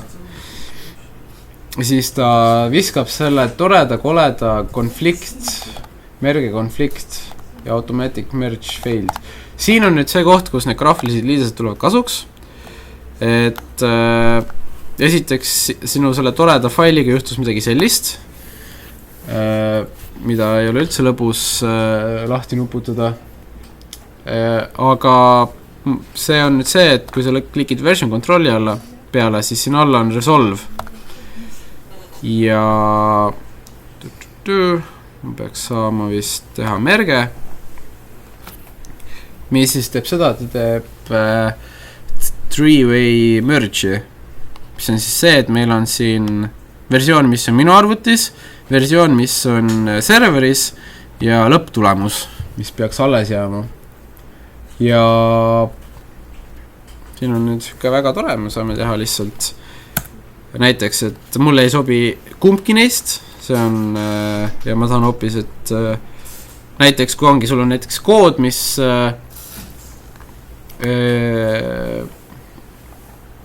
ma ei tea, ongi, et kui sa mingid funktsioone oled muutnud niimoodi, et nagu neid ei ole võimalik nagu lihtsalt copy-pasteerides kokku liita, siis võib-olla ongi variant see, et sa pead midagi muud hoopis tegema, et see on näiteks, et lõpptulemus peab olema absoluutselt mingi kolmas asi veel ja, või siis võid lihtsalt acceptida, et serveris on õige asi või sinul on õige asi, et sinul on need kaks varianti ka. Siis me teeme apply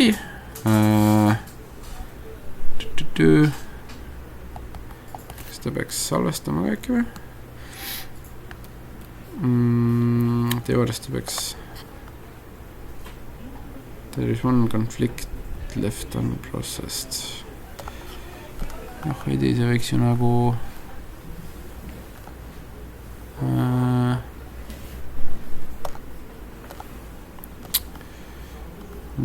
no vaatame, mis saab.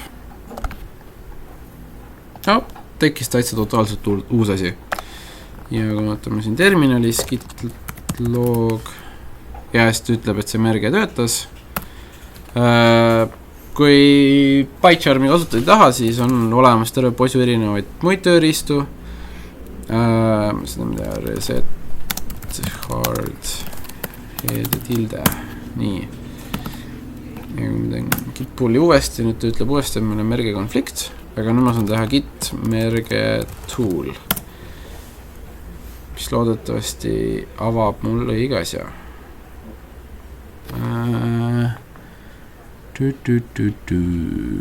Ei avandki. Noh, peaaegu töötas. No.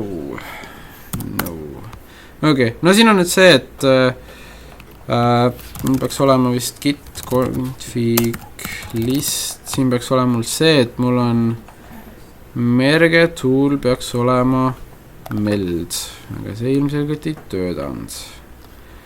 Ehk siis proovime niimoodi, et ma tõmban alla hoopis teise asja.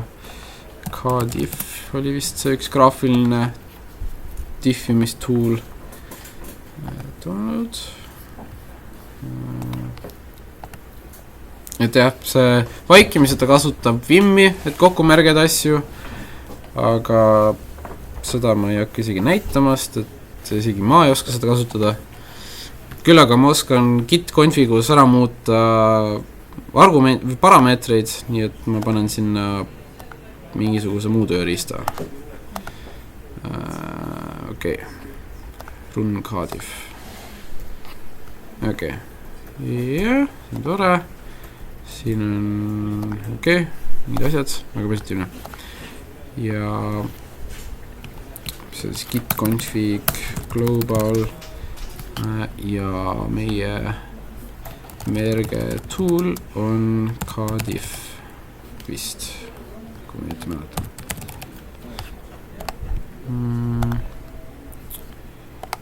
Nii. Okei, jah, Cardiff 3. Ja kui nüüd ma panen git merge tool. Ahah, ei leia seda. Siis see oli niimoodi, et ma pean teile ütlema, kus kohas asub ka vist.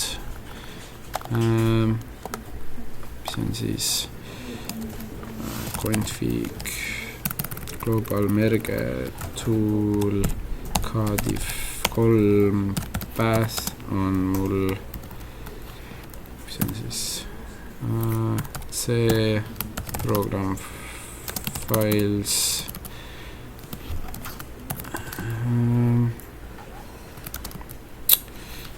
Cardiff oli Cardiff ju. Ma juba ajasin tassi. See on tavalises selles.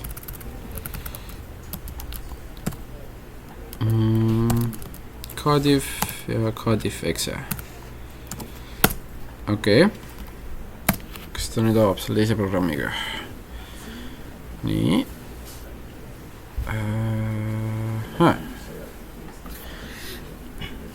See ka ei tööta. See päät läks, ma ei tea, slaidi peal on vähemalt või prožektori peal on see tekkis see päät, mis sa panid. Need muutused ära mis pärast. Okei. Vaatame. See on siis config globalist. Jah, okei. Merge, okei, merge tool, ja see typo, et mõtlesid, jah.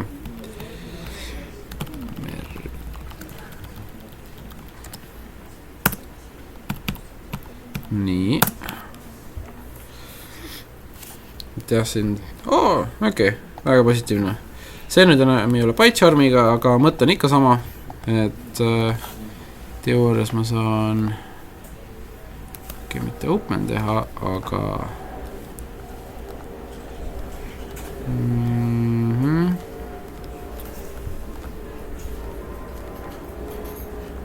okei. Ja ABC, select. Okei. Ja mina tahan siit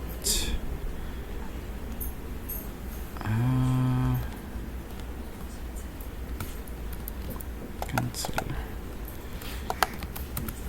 Kas ma siin muuta ei saagi seda? Sest tegelikult see teine programm, mis ma tahtsin kasutada, mis errorid viskas, oli Meld ja seal ma sain ka samamoodi teha, et ma lihtsalt kirjutan siia keskele uusi asju, aga see ka vist ei lase. Sellist avab base, remote, okei.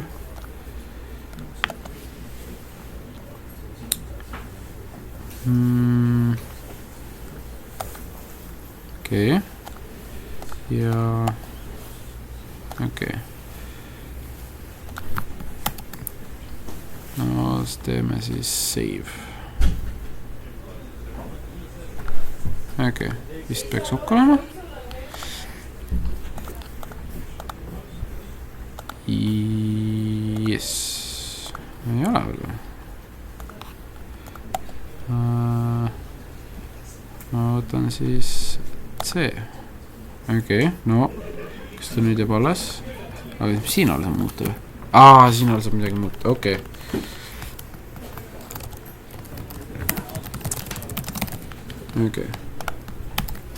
okei, nüüd toimis, seal all oli see, no kõik tööriistad on natukene erinevad. Ja kui ma teen git cat arti, jah, siis on totaalselt uus asi, ma saan git push teha. Pigem ma saan teha git merge, mis ta siin ütles nüüd? Git status, jah, ma saan git commit peaks ka tegemast, et muidu ei merge seda ära. Looks like you may be committing a merge. Git merge, jah, git merge lihtsalt. Git status, näed, tegi siia väga palju back-up'e kõigist muudatustest, mis väega olla saab.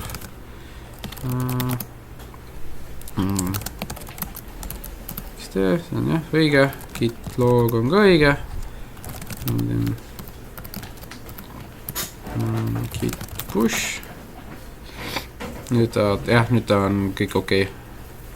Ja et noh, siuke merge tool on see tore asi ja PyCharm ise pakub sulle kohe seda siin resolve'i, mis siin all nurgas. Ja teised graafilised ided teevad tegelikult sama selle merge konfliktidega, et isegi kui siit ülevalt graafiliselt tõmmata, siis ta saab hakkama sellega. Võt. Vastas. Jah, siuke jebamine. Selles suhtes küll, et aga jah, põhimõtteliselt graafiliselt nüüd merge konflikte lahendada on enam-vähem okei isegi. Jep. Veel mingid küsimusi? Vist mitte? Ei. Aga siis suur aitäh, et kuulasite, ma loodan, et saite natuke targemaks. Ma loodan, et väga palju üle pea ei käinud. Vist. Et tüke, kohati võib-olla läks, aga vähemalt ma loodan, et siis mingi taustainfo ka natuke teada, et siis oskab mingid märksõnad teid meelde, et oskab pärast guugeldada vähemalt, et jah, suur aitäh, kõik.